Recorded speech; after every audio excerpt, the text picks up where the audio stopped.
agradecer a presença do secretário municipal de Trabalho e Renda, Arnaldo Salvetti Palácio Júnior, e vereador Paulo Búfalo. Com relação às perguntas aí que foram feitas, podem ser entregues nas nossas cerimoniais, aí, que são as laterais aí do salão.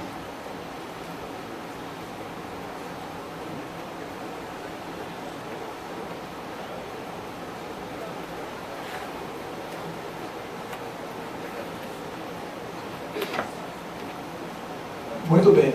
Seguindo aqui a ordem do dia, então, para a fase de perguntas, como explicado no início da audiência, quem quiser fazer perguntas, elas serão feitas somente por escrito. As pessoas aí que estão no plenário podem fazer as perguntas que quiserem, levantem a mão, as nossas auxiliares aí pegarão as perguntas e trarão à mesa para que se possam ser respondidas. Eu já tenho aqui algumas perguntas que nos foram passadas, então eu vou fazer o seguinte, eu vou ler a pergunta e aí a gente ou responde de forma direta ou solicita o apoio de algumas das pessoas que estão conosco aí para respondê-las. A primeira pergunta aqui colocada é do Leandro Cardoso Trentinha, da Plancero Engenharia, e as perguntas dele são as seguintes. Qual é a demanda projetada para os corredores e a capacidade do sistema? Eu acho que isso já foi respondido na própria apresentação, né? Mas só para repetir, a demanda projetada é 9.500 passageiros por hora pico, por sentido, e prevendo chegar até em 2040 com a previsão de 12.500 a 13.000 passageiros por hora pico por sentido. A capacidade do sistema, já mostrarei também, ela está projetada para 20.000 passageiros por hora sentido, podendo chegar até a 40.000. Vocês viram no primeiro vídeo da MTU, que nós podemos ter até 40.000 passageiros por hora sentido sendo atendido por BRT. E só para fazer uma ressalva, eu respondi muitas vezes a pergunta por que Campinas não projeta metrô. Né? Não projeta metrô porque nós não temos projetado até 2040, nós estamos fazendo um planejamento viário olhando para Campinas até 2040, 25 anos à frente. Nós não temos nenhum corredor que tenha uma demanda necessária e suficiente para o projeto de metrô, para justificar um investimento como o metrô. Essa é a realidade. Quem que não gostaria de um metrô? Todo mundo. Só que nós temos que ter pé no chão. O investimento público é difícil e caro. Mostrado aí que o investimento de um metrô é cerca de 20 vezes o investimento de um BRT. E aí são essas proporções, 20 vezes mais o custo por quilômetro. Então, quando você faz 20 km de BRT, você faz 1 km de metrô, para você ter uma ideia. Então, acho que respondemos aqui. A segunda pergunta ainda do Leandro, quais os resultados da análise custo-benefício para optar pelo sistema BRT? A principal resposta para isso é que o sistema BRT, o custo por quilômetro dele está mostrado aí, qual é o custo por quilômetro, e as vantagens que ele tem em relação a outros sistemas. Quais são os sistemas concorrentes ao BRT? Principalmente, ou o trem de superfície, ou o próprio metrô, porque o VLT, que é o veículo leve sobre trilhos, ele não é concorrente ao BRT, ele não tem capacidade de transportar a mesma quantidade de passageiros por hora sentido. Então não é concorrente. Quem é concorrente é metrô e trem de superfície. O BRT, ele bate com sobra nesses outros modais em termos de custo-benefício. Então, para transportar acima de 10.000 passageiros por hora sentido, que é o caso nosso, a solução técnica adequada é BRT. É por isso que nós estamos fazendo BRT. Eu acho que isso responde a pergunta aqui do Leandro. Eu não sei se o Leandro está na plateia no dia de hoje. Acho que não, né? Essa pergunta foi enviada pelo site. Tem uma outra pergunta aqui, que é está assinada aqui por Cecílio Santos. Então, são várias perguntas. Então, a primeira é a seguinte, que a obra do BRT inicie resolvendo gargalos de trânsito, como estreitamento da Avenida João Bordo Lopes, no Jardim Florense, onde hoje é executado pela INDEC, a operação comporta no horário do pico da manhã. No pico da tarde, temos que enfrentar a lentidão no trânsito todos os dias. E que ela possa contemplar e melhorar os acessos aos bairros Satélite Ilhos, Florense 1, Cosmos, Florense 2, Satélite Ilhos 4, Rocinho, América, Santa Rosa, no Maracanã. Né?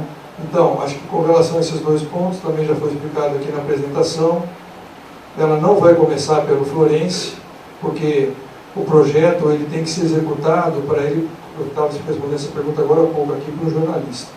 Nós vamos fazer o nosso BRT de tal forma que ele vá sendo construído por trechos e os trechos já entrem em operação, ajudando ao sistema. Então nós vamos fazer trechos do BRT de tal forma que a hora que ele entre já faça a integração do sistema convencional e comece a operar.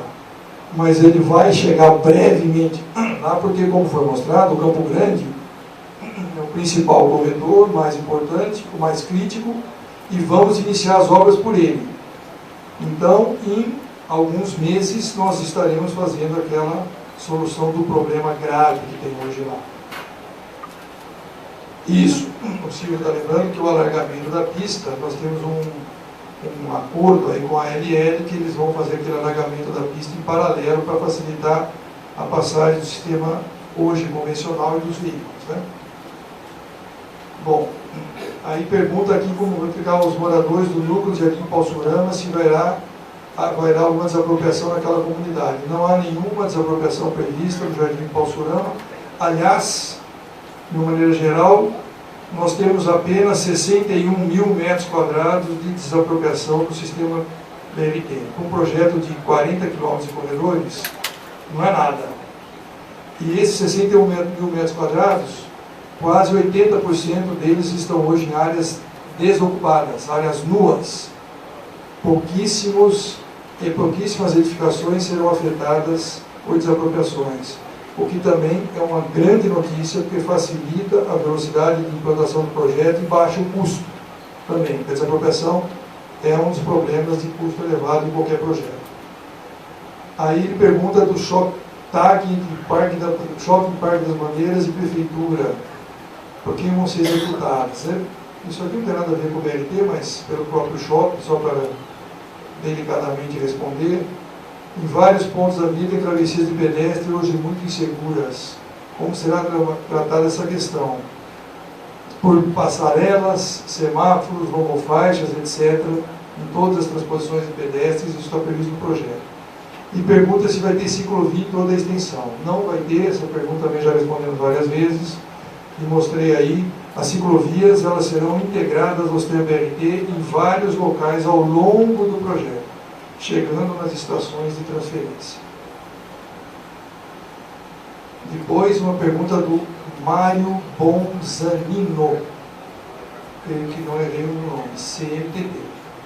Ele pergunta o seguinte, uma pergunta bem prática, né? É assim, agora sai do papel ou vamos ter que esperar mais 4 anos num projeto que já se arrasta há muito tempo? Eu acho que isso já foi respondido ao longo da apresentação, né? O prefeito, como eu falei, ele teve a coragem de tirar do papel um projeto que se arrasta aqui em Campinas há pelo menos 10 anos. Se fala de BRT em Campinas. E o prefeito resolveu levar isso à frente. Quando essa administração assumiu o governo, o nosso prefeito, o Jonas Donizete, não existia nada do BRT. Existiam alguns estudos, existiam os chamados projetos funcionais, aqueles rabiscos, e isso foi transformado num projeto efetivo que é o que é hoje. Hoje temos um projeto básico, vamos agora licitar o projeto executivo e vamos construir. Esse é o compromisso que a administração está assumindo ao fazer essa audiência aqui. E uma última pergunta, depois eu vou passar a palavra para os meus amigos para me ajudar. Carlos Lúcio Souza, também do CMTT. Quero saber se o BRT vai atender o futuro ainda nos próximos 10 anos. Caso sature, existe plano B? As regiões nordestes, melhorias de transporte? Veja, esse projeto ele tem uma vida média de 20 anos, é a previsão. O projeto dessa envergadura. Então, como eu disse, nós vamos estar atendendo cerca de 10 mil passageiros por hora sentido, podendo chegar a 40 mil. Então, ele tem uma vida extremamente longa, muito além dos 10 anos mencionados aqui. Bom dia a todos. Só fazendo aqui uma triagem das respostas, das perguntas que estão chegando, elas são muitas. O Paulo Lima ele é suplente do CMTT, ele está parabenizando a audiência e que ele fala sobre o risco do BRT se tornar como os BRTs do Rio e de Belo Horizonte, onde já estão saturados. Eu acho que a própria apresentação já deu a resposta para o Paulo Lima, que ele fala inclusive sobre a questão do VLT. Tudo isso nós já tratamos na audiência, acredito que nós respondemos ao Paulo o seu questionamento. O Cecílio dos Santos, da Sociedade dos Amigos de Bairro do Satélite Íris, ele fala das medidas adotadas para evitar os transtornos, como vão ficar os acessos, as entradas nos bairros, e se essa apresentação vai ficar disponível na página da INDEC. A apresentação vai ficar disponível na página da INDEC e a determinação do prefeito.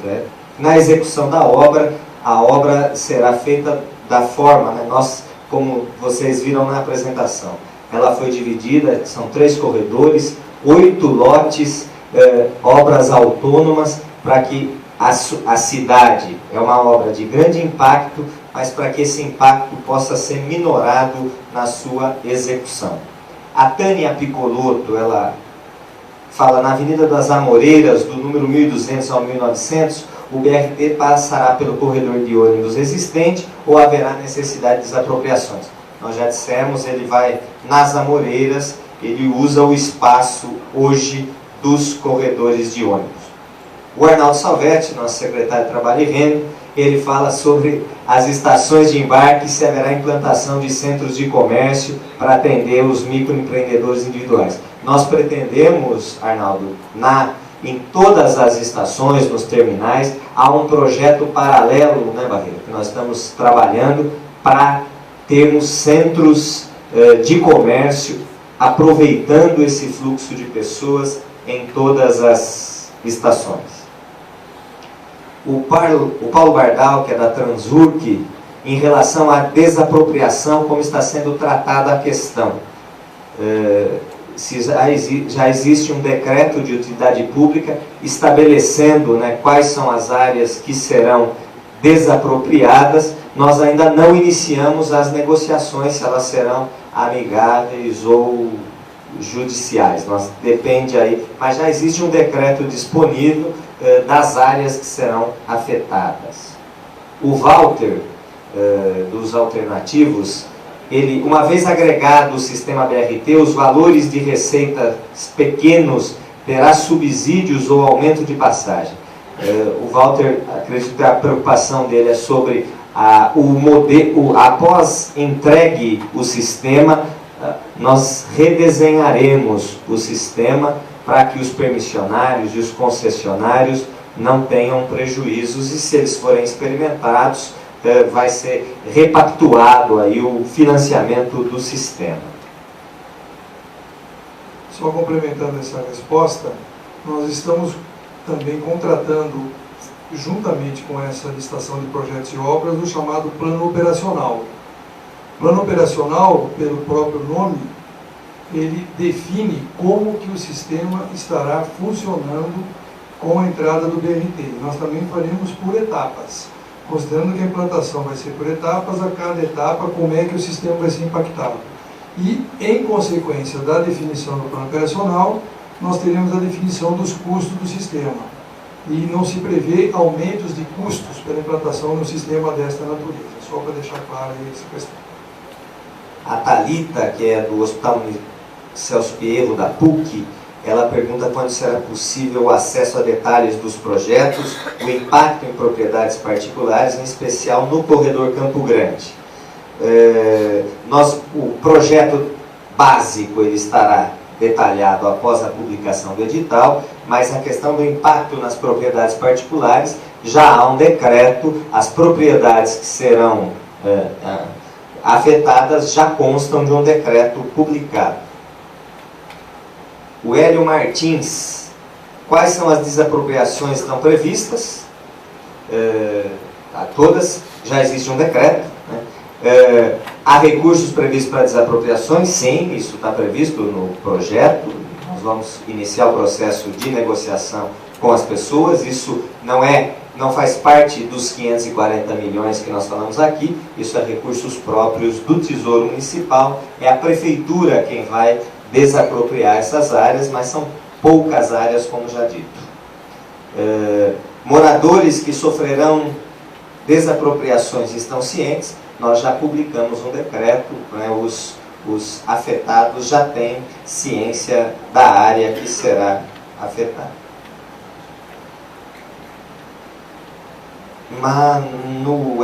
Manelico Luiz Carlos, acho que é isso, da Angar. O sistema sobreelevado como São Paulo não é mais rápido e mais barato? Nós, como o Barreiro já mencionou, o nosso sistema hoje apresentado é o sistema que melhor se adequa à situação de Campinas. Então, é o melhor, mais barato, mais eficiente, é o mais tudo aqui, o nosso projeto. O Gino, do Sindicato dos Rodoviários. Este já é um corredor prometido. Pergunta, o senhor acha que já está na hora de pôr a mão na massa? Não corre o risco de mudar a administração e esse imenso trabalho se tornar apenas um grande projeto? Não, Gino. Isso nós estamos. Desde eu participei da transição de governo do prefeito Jonas Donizete, e nós estamos trabalhando nesse projeto desde a transição.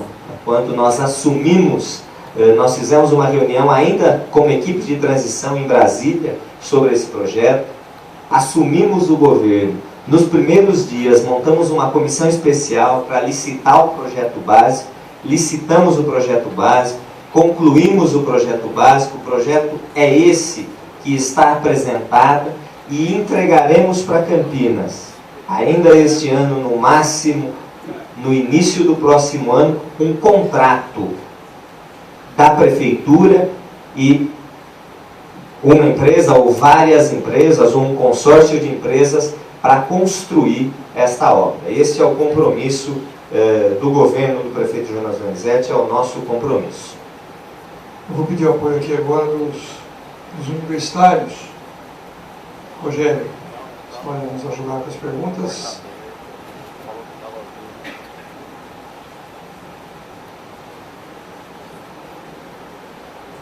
Bom dia a todos. Cecílio Santos pergunta sobre medidas de caráter de requalificação ambiental ao longo dos corredores, enfim, sobre os aspectos ambientais envolvidos no projeto, licenciamentos já emitidos. O Walter diz sobre a questão de contemplar as ciclovias, de existência de lei a respeito das ciclovias, de como essa questão da ciclovia se integra. Aí depois acho que nesse caso o secretário Barreiro vai explicar o plano cicloviário e a integração com o sistema.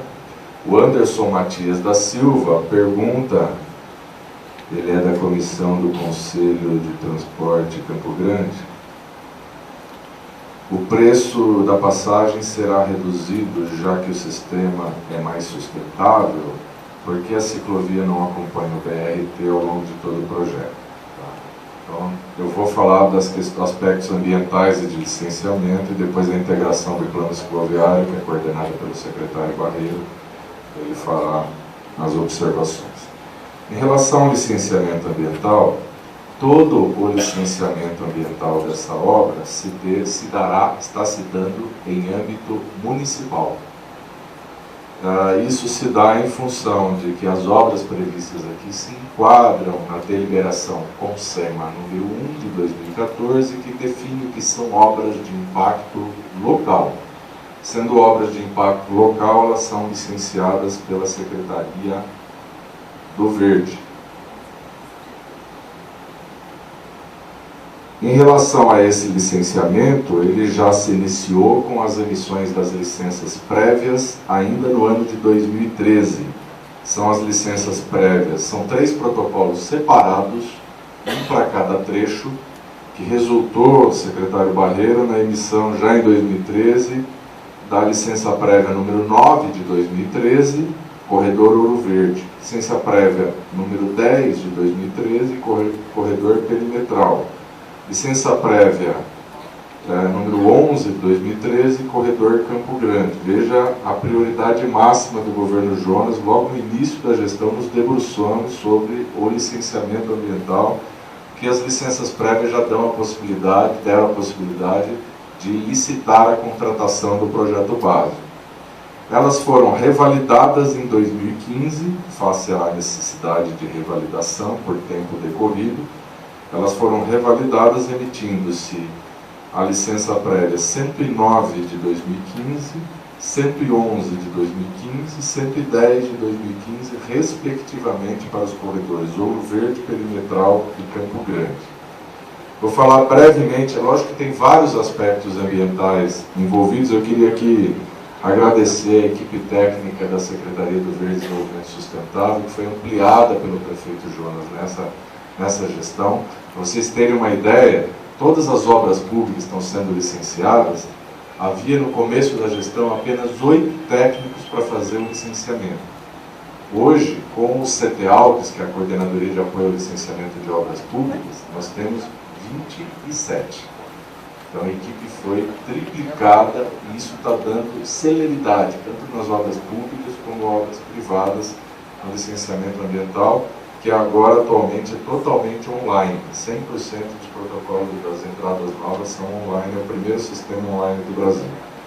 Feita essa observação, queria dizer que então, as licenças prévias todas já foram emitidas e está em fase de análise para a emissão das licenças de instalação. Isso ocorrerá a tempo do cronograma ajustado com a INDEC a fim do início das obras, conforme entendendo o cronograma físico-financeiro do projeto. Lógico que são vários aspectos ambientais. Eu comecei aqui o agradecimento à equipe técnica, queria fazê-lo na pessoa do engenheiro Gustavo. Levanta aí, Gustavo. Que está aqui representando a equipe técnica, uma moçada aí nova, de grande qualificação, multidisciplinar, e que foi contratada, a maioria deles, nessa gestão. Então, o corredor de ônibus Ouro Verde, com seus 14,7 km de extensão, seus 21 equipamentos de transferência, enseja uma compensação, ela leva à supressão apenas de 123 indivíduos arbóreos nativos. 123 indivíduos arbóreos nativos e intervenção em 1,24 hectares de áreas de preservação permanente.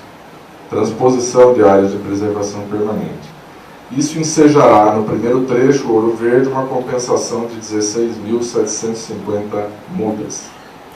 Plantio, então, extração de 123 indivíduos arbóreos, a travessia de 1,24 hectares de APP, com plantio de 16.750 mudas. O corredor de ônibus Campo Grande, 17,2 km de extensão, e seus 20 equipamentos, exigirão a supressão de 355 indivíduos arbóreos. Lógico que aqui eu não estou contando a supressão de exóticas invasoras, que aí são um número maior. Estou falando dos indivíduos arbóreos suprimidos, porque quando a gente suprime exóticas invasoras, a gente está tendo um ganho ambiental. É um favor, é um dos ganhos ambientais do projeto, é suprimir árvores como, por exemplo, leucena e outras árvores invasoras que causam um problema ambiental enorme na cidade. Então, a supressão de 355 indivíduos arbóreos e, nesse trecho, a travessia de 0,76 hectares de área de preservação. São áreas pequenas, pela dimensão do projeto. Então, no trecho Campo Grande, o total de mudas a serem plantadas, nesse segundo trecho, seriam 26.055 mudas. E, por último, o corredor de ônibus perimetral, com seus 4,1 km de extensão, exigirá a supressão de 21 indivíduos arbóreos nativos. 21 árvores nativas serão suprimidas, além de um número maior de árvores invasoras. O total de compensação nesse trecho será de 4.865 mudas. Então, só para fazer um balanço final e não ser muito extenso, O total de compensações por supressão de vegetação, é lógico que as análises não se ativeram apenas a isso. Estamos analisando, junto com a CEINFRA, as questões de drenagens, questões de resíduos do processo de construção. Várias análises ambientais são feitas. Mas sempre a pergunta que vem na audiência pública é quantas árvores são suprimidas e quantas serão plantadas. Então, eu já disse quantas serão suprimidas em cada trecho. Serão plantadas, no total, 36.370 mudas pela compensação da supressão de árvores, mais 11.300 mudas pelas intervenções em área de preservação permanente, totalizando 47.670 mudas plantadas, sempre que possível, nas áreas verdes ao longo do projeto ou em outras áreas indicadas nas mesmas bacias hidrográficas em que ocorreu a supressão. Essas eram informações em relação ao licenciamento ambiental, que está sendo feito de forma extremamente ágil, prioritária, né? E isso se deve, ressalto mais uma vez, a contratação, ampliação e muito de equipe técnica, e ao fato de Campinas ter hoje o primeiro sistema online informatizado de licenciamento ambiental das cidades, das grandes cidades do interior do país. Obrigado, à disposição. Complementando a resposta da pergunta feita a mim e ao Rogério, em relação às ciclovias, já falamos isso, mas só para deixar claro mais uma vez, não haverá ciclovias ao longo dos corredores, e sim ciclovias que se integram aos terminais de ações de transferência ao longo desses bairros todos que são atendidos e atingidos pelo BRT. Ok? Muito bem. O Rogério citou o Gustavo, ele está trabalhando tanto que ele até já perdeu o cabelo, já está ficando careca, o menino lá, jovem, mas está ficando careca. Bom, aqui tem 3 perguntas que eu vou lê-las na sequência, porque elas têm mais ou menos o mesmo tipo de preocupação. A primeira aqui do Walter, do CMTT, se o sistema provocará mudanças no atual sistema Intercamp e como que isso poderá ser. Depois uma outra da Maria Tereza, do Correio Popular, quem que irá operar o sistema, se as atuais concessionárias vão estar atuando nos corredores ou vai ter uma outra estação para definição da operação. E por fim, do André Braga, do Sistema Alternativo, também perguntando como será o processo licitatório de operação dos BRTs, quando vai ser iniciado, quem poderá participar, se vai ser em nível nacional, assim por diante. Então, essas questões aqui, algumas delas, acho que durante a apresentação nós já respondemos, mas vamos só repetir. O sistema chamado Intercamp, que hoje é composto de 1.250 ônibus, sendo cerca de 1.000 ônibus do sistema convencional e 250 do sistema de permissionários, esse sistema ele vai ter um impacto total nas regiões de abrangência do BRT. Porque a operação do sistema BRT, ele vai ser o sistema troncal, estrutural. E o sistema convencional, o sistema alternativo, será um sistema alimentador. Esta operação, ela vai ser a época, findo o plano operacional, que eu mencionei há pouco, e definidos as entradas em operação de cada trecho dos corredores, nós vamos ver como é que nós faremos para agregar novos integrantes nesse sistema. Né? Não é uma simples extensão do contrato existente, é óbvio, até porque ele não prevê essa possibilidade, e aí a administração vai ainda avaliar qual é a melhor forma de fazer isso. Isso vai depender do tamanho do que vai ocorrer, porque depende do trecho que nós vamos colocar em operação, da quantidade de veículos e assim por diante. O que eu já posso adiantar, eu creio que falei também isso, mas só para deixar claro, todo o investimento do chamado sistema rodante é por conta de quem vai participar do sistema. Ou seja, os ônibus e o próprio sistema de monitoramento, coordenação, também fica na cargo de quem entrar no sistema. Hoje já é assim também no sistema convencional. Todos os investimentos vinculados à inteligência do sistema, inteligência ao chamado ITS, Intelligent Transport System, que é uma central de monitoramento, foi criada lá na INDEC, recente, e o próprio monitoramento do sistema, todos os investimentos, softwares, etc., é por conta do sistema Intercamp. Assim será também nesse projeto do BRT.